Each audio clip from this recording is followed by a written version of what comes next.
Was that cool? Yeah? Alright.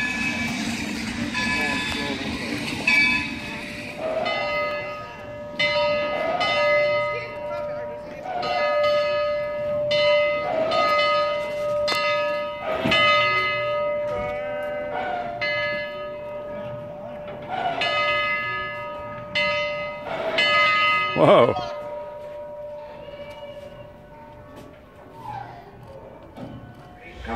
Any freight train here, and they were used from the early days of railroading up until the mid-1980s.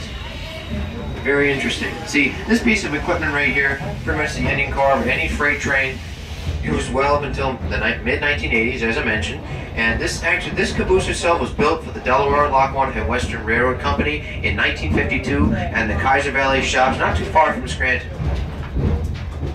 So this caboose was pretty much the working, I would say the kind of like the, not exactly a luxurious part of any train, but exactly a working place, actually used for working. What were these used for up here?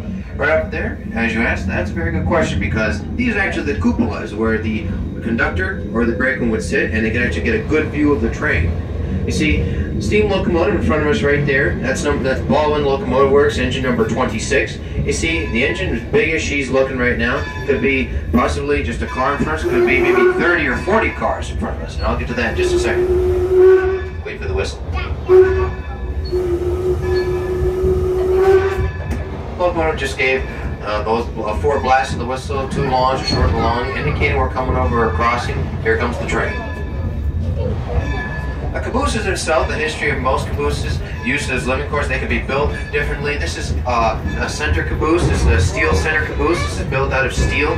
Cabooses can be at level, called bay window cabooses. They can be offset. They're built differently for many railroads across the country. So pretty much what you see here, the living quarters of being in a caboose. Your desk right here for working. You have your ice chest for storing food, tool chest, a restroom, and your stove, of course, for cooking food or keeping the car warm in the wintertime when it gets cold, or even drying clothes if you got wet at any point in time.